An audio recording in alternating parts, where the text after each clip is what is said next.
Hey, good afternoon, everyone. I hope you are doing well. We are here today to talk around the 4-day student contact week. This is something the district has been looking into recently.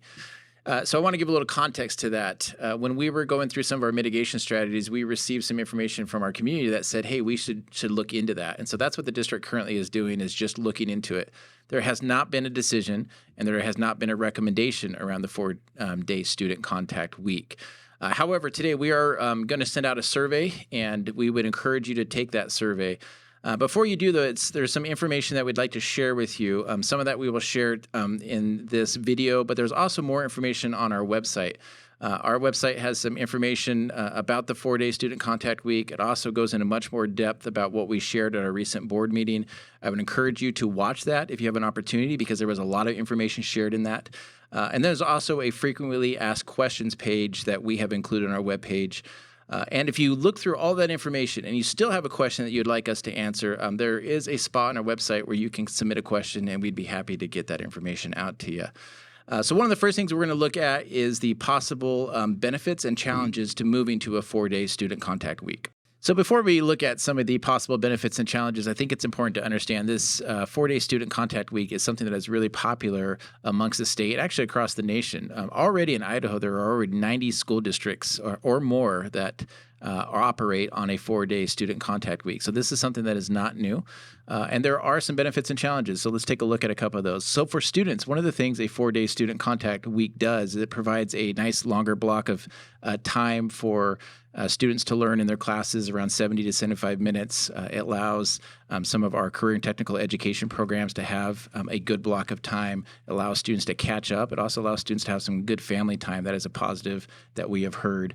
But there are some challenges, particularly around longer school days and some of the how that might look. And we'll talk in detail about what a potential school day could look like in just a second. For our staff, one of the benefits that we've heard is it really helps staff and school districts hire and retain quality staff, particularly in some of the hard to hire places like special education, math, science. School districts that we talk to do not have an issue with hiring those positions on a 4-day student contact week. However, one of the challenges is it's much longer day for teachers as they work longer and students are in school longer. For parents, one of the things that we heard in those districts is they really enjoy having extra time as a family. Again, one of the challenges, though, is if you work, having the ability to have care for your students can be difficult. Academic-wise, and there is some information on our website that has to do with research. There is no conclusive research that a 4-day student contact hurts students or benefits them. Academically, it really is about the quality of instruction that takes place and how many hours a student receives in instruction. And again, there's more detail on the website if you'd like to dive into that. For activities, one of the benefits is it allows us to travel without taking school time for travel. It also allows some more practice time if needed. But it does have some longer days associated with that, and that can be a challenge and also a possible loss of electives. And then ultimately, financially, there is a new bill coming out in the state legislature that will talk in detail about school districts on a 4-day student contact week and how that may impact their ability to receive funds for their school facilities. That is discussed in depth at our board meeting, and I would encourage you to go ahead and take a look at that.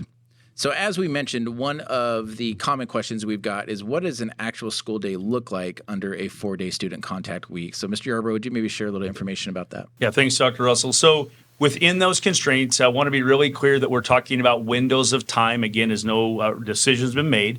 One of the things that can impact that is how we transport kids. And so Director of Operations, Courtney Stoffer's here with us to talk about how that will work, and also understanding that we will have separate starting and ending times for both our secondary and elementary. Mr. Stoffer? Thank you, Mr. Yarbrough. So yes, with our transportation, we currently have what's called a 3-tier system, which means we have 3 different start times throughout our academic day. We have our secondaries, our middle school and high schools are on one calendar, and then our elementaries are split between 2 different start times. In the 4-day student contact week, we'd be looking at a 2-tiered system. So all of our secondaries would be starting at the same time, and all of our elementaries would be starting and ending at the same time. Now, part of accomplishing that task, there is a little bit of time in between each of those routes that are run that we need to provide time for the buses to complete the routes for either picking up the students and getting them to the school or picking them up for the school and getting them home. Right.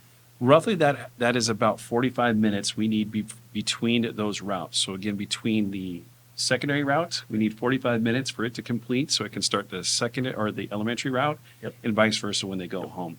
So that buffer is about 45 minutes that we needed to consider as we were looking at those possible windows. Right. And because of that, the possible windows where we're looking at a framework to work from, again, is the earliest that we would look at secondary starting is about 7:25 in the morning, and the latest they would end is about 3:40.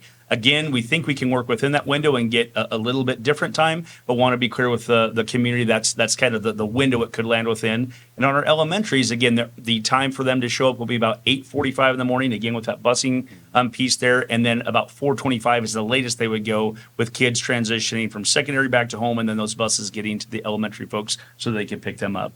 A little caveat right there, you might have noticed that time frame in the morning between secondary and elementary was a little bit different than that 45, and that was on purpose. Right.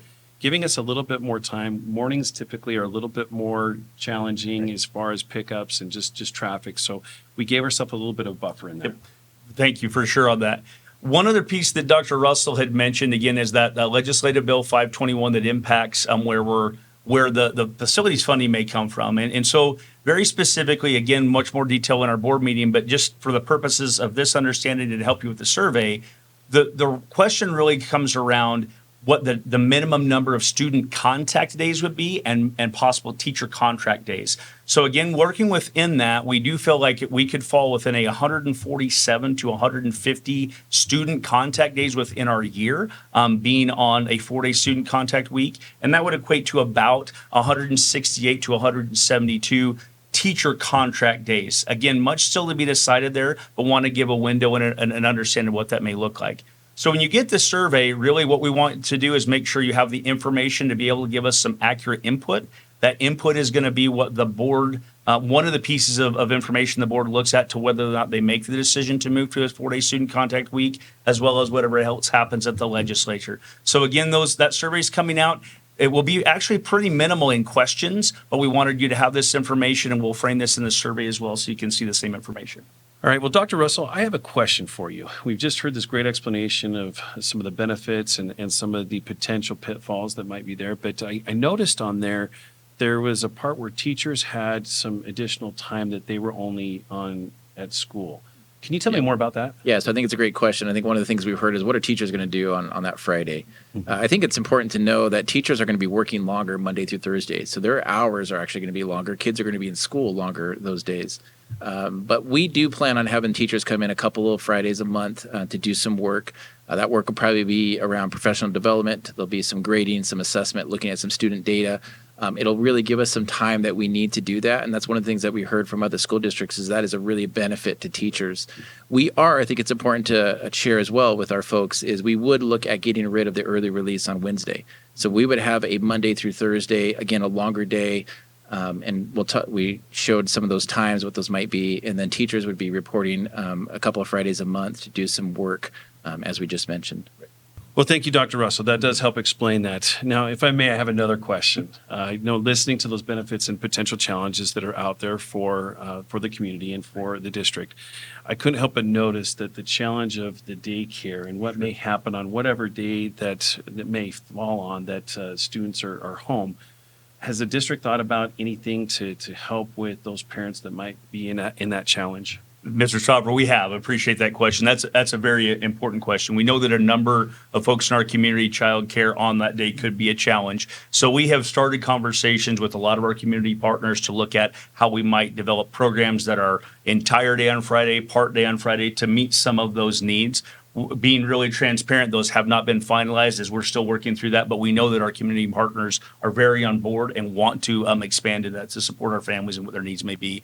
And I think that's one of the benefits of being in Nampa. I talked with another school district a few weeks ago, and it's a smaller school district, and they decided not to because they didn't have the community partnerships we do. So we really are lucky to be in that spot as well, to be able to offer that for families should the board decide to go down this route. So. Yeah, I think that's a good point. And there's a lot more information on our board meeting. We went in much more depth, and we really do feel confident that we would have the supports in our community to help support our students. But if you'd like to know more about how that would look like, we talk about that in our board meeting. Well, thank you. Appreciate that information. I appreciate you letting me ask these questions. I have one more, if I may. So, again, as we've gone through all of this discussion on what a 4-day student contact week may look like, lots of benefits, there's some challenges. But the real question is really, why would we even consider this? Yeah, no, it's a great question. I think a couple of reasons. First is this is something, as we mentioned kind of in the beginning, that we heard from our community. Our community asked us to look into this, and it's something that is widely popular in schools, mentioning that over 90 school districts and charter schools in the state are on that, and we've seen that across the country. So that was one reason, is we were asked to look into it. I think another reason that kind of surprised us is we did send out a kind of an initial question to our community that asked, should we look into it and explore it? And we were surprised by the number that responded, and we had close to 2,800 responses that said, yes, look into this. So I think that's another reason, is it's popular. It's popular with families. It helps school districts with their ability to recruit, retain teachers, and it provides some of that more family time for students. And what we've seen is school districts that go to the 4-day student contact week, they don't move back. Virtually every school district that we talked to said actually the popularity of it increases the very next year. So that's something, again, that I think speaks to why we're looking at it, is to see that, is this the best thing for our community? Is this the best thing for our school district? Will this help our students and our families? And will this help us be able to compete and get the best teachers that we can for our kids? Well, folks, thanks for joining us today. This was just some of the main questions we had. We are going to send out the survey, as we mentioned. It is a short survey. There's just a few questions, but the information that we'd encourage you to go to is if you want to look deeper to some of the things that we said here, or again, refer back to our board meeting, go to our webpage. Our webpage has a lot of information for it. Also, if there's a question on there that you still would like to ask, please feel free to. We'll have a spot there for you to ask questions, and we'll get that information out to you. Other than that, we thank you for your time and appreciate you taking the survey.